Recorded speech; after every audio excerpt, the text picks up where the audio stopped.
كل واحد فينا عنده واحد الجانب مظلم في حياته واللي ما كيعرف عليه حتى شي واحد شي حاجه، ولكن باش يعيش شخص بثلاثه ديال الشخصيات وكلهم متناقضين مع بعضياتهم لدرجه انهم اللي ارتكب الجريمه الشرطه براسها ما غاديش تعتقد باللي هو الفاعل. اييه سيدي، هادشي اللي وقع بالضبط مع واحد الشخص اللي سميتو عوضه، واحد من اخطر السفاحين في الشرق الاوسط. الناس الزوينين، مرحبا بكم في فيديو جديد. نتمنى تكونوا في افضل الاحوال وانتم كتشاهدوا هذا الفيديو هذا. قبل ما نطول عليكم يلا بينا نشوفوا احداث القضيه ديال اليوم، خليكم معنا.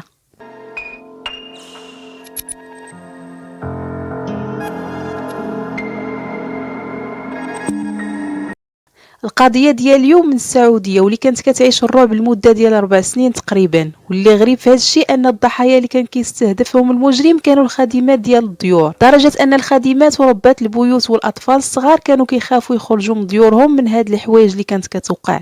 المجرم فكان واحد الشخص اللي بعيد جدا على الشكوك وعلى كل الشبهات. بدات القصه من مدينه ينبع في المملكه العربيه السعوديه في 2007. عوضة أحمد سالم وهو واحد الشخص اللي يمني الجنسية، عنده 32 عام، مزوج وعنده 4 ديال الدراري. مدة طويلة وهو في السعودية وهو خدام كيبيع في واحد السوق مشهور هناك. هاد عوضة وبالشهادة ديال كاع الناس اللي كيعرفوه واللي عاشروه هو واحد الشخص اللي هادي بزاف وكلامه قليل، يعني راجل فيه كاع الصفات الحميدة، لدرجة ان بعض المرات ملي كيجيو الكليان ويتعصبوا عليه ويبداو يعايروا فيه عمره ما كان كيرد عليهم ولا كان كيتعصب. كاين الحقيقه ان الشخصيه اللي كانت كتكون في الخدمه ما كانش نفسها اللي كتكون في الدار مع ولادو ومع مراته، حيت عوضه ملي كان كيدخل الدار مراته وولادو كانوا كيحسوا بلي ابواب الجحيم تحلات عليهم، وهذا الشيء بسبب المعامله الخايبه اللي كان كيعاملها ليهم من ضرب واهانه، لدرجه انه كان كيجبرهم يخرجوا يتسولوا في الشوارع. اييه سيدي، ويا ويل اللي كان كيقول ليه لا، حيت غادي يدوز اكفس نهار في حياته. كان معيش مراته وولادو في الجحيم بكل معنى الكلمه. وإلا كان كيحسب لك غير هادشي وصافي فراك غالط. عوضة كان كيجيب العيالات حتى للدار قدام ولادو ومراتو، وانتم فاهمين المقصود طبعا، وما كانش حتى شي واحد فيهم كيقدر يهضر من كثرة الخوف. عوضة كان كيشد في الخدمة ديالو تقريبا 600 ريال سعودي، وكان هذا المبلغ قليل جدا بالنسبة ليه، ولكن هو كان كيعتمد بزاف على الفلوس اللي كانت كتجيبهم ليه مراته وولادو من التسول. ولكن داز واحد المده قليله وغادي يبان ليه بلي هذا المبلغ ديال 600 ريال مبلغ اللي قليل بزاف، فغادي يمشي عند صاحب المحل باش يزيدوا في الخلصه، حيت المصاريف كثيره عليه والمعيشه غلات هاد الوقيته. مول المحل رفض باش يزيد ليه في الخلصه، حيت كان كيشوف بلي هذا المبلغ مناسب جدا ليه. هنا عوض غادي يتعصب ويبدا يغوت ويهدد بلي غادي يخلي هاد الخدمه، وبدا كيعلي في صوته، وكانت هذه هي اول مره الناس اللي خدامين معاه غادي يشوفوه هو معصب بهذه الطريقه. وفي نفس النهار وكيف ما العاده عوضه غادي يمشي للدار ويبدا يضرب في مراته وفي ولادو، وغادي ينزلهم كما ديما باش يمشيو يطلبوا في الزناقي. وفي هاد السنه وفي نفس هاد الوقيته كانت كطرا شي حوايج اللي ما مفهوماش في السعوديه، وهي ان العاملات الاسيويات ولا كيغبر ليهم الاثار بشكل مفاجئ، وملي كانوا الاهل ديالهم كيمشيو يبلغوا الشرطه ويعطوهم الصور ديالهم باش يتعرفوا عليهم، والو بحال تشقات الارض وبلعاتهم. كان التفكير اللي كان كيجي في بال الشرطه باللي هاد الخادمات ربما يفكروا في التسول كحرفه في المدن وفي الزناقي، وهذا الشيء علاش الشرطه غادي تولي تحارب ظاهره التسول في هذيك الوقيته.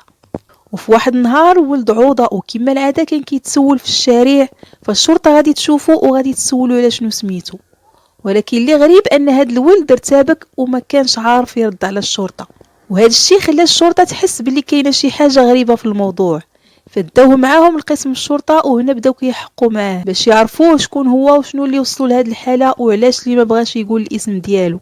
وكانت الصدمه الكبيره انه خرج ليهم 2 ديال البطاقات ديال الهويه وقال لهم بلي هو عايش ب2 ديال السميات، وبلي الاب ديالو هو اللي بزز عليه باش يخرج يطلب في الزناقي هو وامه وخوته كاملين، وبلي هو مزور كاع البطاقات ديالهم. الشرطه مشات نيشان وشدات عوضه، والتهمه ديالو كانت تزوير في اوراق رسميه، ولكن ملي غادي يبداو يحقوا معاه وقبل ما يسولوا حتى شي سؤال غادي يبدا يبكي ويقول لهم انا غادي نعترف لكم بكل شيء، واول حاجه قالها هي انا اللي قتلتهم. فالمحققين ما كانوش فاهمين هذا مالو اش كيقول، وبلي هي غير الخلعه، فبدا كيقول اي كلام وصافي. ولكن عوضه غادي يكمل هضرته وغايقول لهم كاع الخادمات اللي تختفاو انا اللي قتلتهم، وبلي كان غادي يقتل وحده اخرى قبل ما يشدوه بساعه ويلقيو عليه القبض، وبدا كيسرد عليهم الجرائم 3 اللي دار، جريمه تنسيك في جريمه. القضيه الاولى كانت مع واحد الخادمه واللي سميتها حليمه، وهي من اصل اسيوي. تلاقى معها في واحد الكورنيش ملي كانت خارجه هي ولاد مول الدار، فملي شافها خدا الرقم ديالها وبداو كيهضروا مع بعضياتهم، وبدا كيغري فيها وكيقول لها بلي هو كيعرف واحد الشخص اللي يقدر يخدمها ويخلصها بالدوبل، واشترط عليها يدوز معها واحد الليله وهي وافقات، وخرجوا مع بعضياتهم في الطوموبيل ديال عوضه واحد النهار ومشاو لواحد البلاصه اللي بعيده على الناس، وانتم تفهموا اش وقع. فملي سالاو قالت لي حليمه يلا كلم لي السيد اللي كلمتيني عليه، ولكن هي حسات باللي انه كان كيتماطل، فبدات كتغوت عليه وترفع في صوتها، وكان خايف شي حد يسمعها، وهو يجبد واحد الحديده كانت معاه في الطوموبيل وضربها بها للراس 2 ديال المرات. وباش يتاكد بلي هي ماتت خدا الشال اللي كانت لابساه وخنقها به، ومن بعد ما دار هادشي كامل خوى عليها الماء القاطع باش ما يتعرف عليها حتى شي واحد، ودارها في واحد الكيس ودفنها في واحد الطريق صحراوي. وكانت هذه هي الحاله الاولى. وتعاود نفس السيناريو من جديد ملي قرر مرة أخرى أنه يمشي للكورنيش، وهناك شاف واحد الخادمة آسيوية أخرى، ولكن هاد المرة كانت جالسة غير بوحديتها. هضر معها وقنعها دير معها علاقة ويعطيها الفلوس اللي بغات، وهي بالفعل وافقت، ولكن بعد ما كمل ما بغاش يعطيها الفلوس اللي كانوا متفقين عليهم، ولكن هي بقات كتهدد فيه باللي الا ما عطاهاش الفلوس غادي تمشي تبلغ الشرطة وتقول لهم باللي هو تعدى عليها. وبطبيعة الحال عوضة خاف، وبلا ما يفكر هز واحد الحجرة وضربها بها على راسها أكثر من 3 ديال المرات. وملي تأكد باللي ماتت عاود نفس السيناريو ودفنها في نفس البلاصة اللي داروا فيها علاقة. وهذه بالضبط لقاتها الشرطة بالصدفة من بعد أيام قليلة ملي كانوا مجموعة ديال الشباب جالسين هناك وشموا بالصدفة واحد الريحة اللي كارهة، فبلغوا الشرطة اللي جات وحفرات ولقات الجثة هناك، ولكن كانت متحلة بزاف، وحتى الشرطة ما ربطاتش بين الاختفاء الأول والجريمة هذه.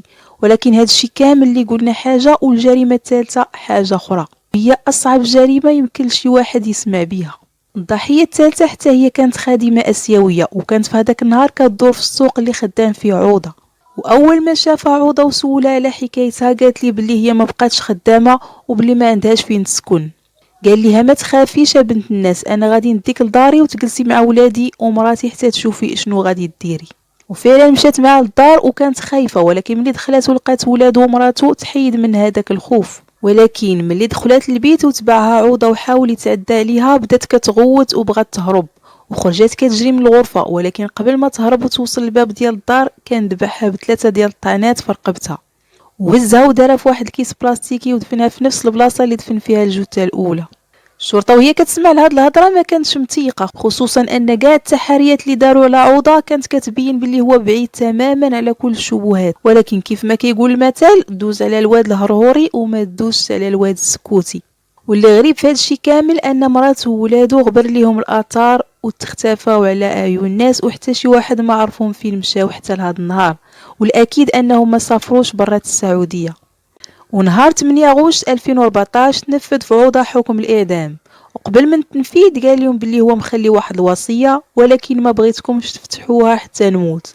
وملي نفذوا الحكم لقاو الوصية اللي مخلي عوضة وكان كاتب فيها وكيوصي والديه يعاونوا ولادو في الزواج ديالهم ويوفروا لهم حياة كريمة، ويديروا شي بير ديال الماء في البلاصة اللي كان عايش فيها ويكون فيها سميتو. وتكون هذه هي النهاية ديال السفاح اللي دار الرعب للسعودية كاملة واللي تشهر بسفاح الخادمات. الناس الزوينين، وصلنا النهاية ديال هاد لا فيديو، تهلاو ليا في ريوسكم والله يتهناكم. السلام عليكم.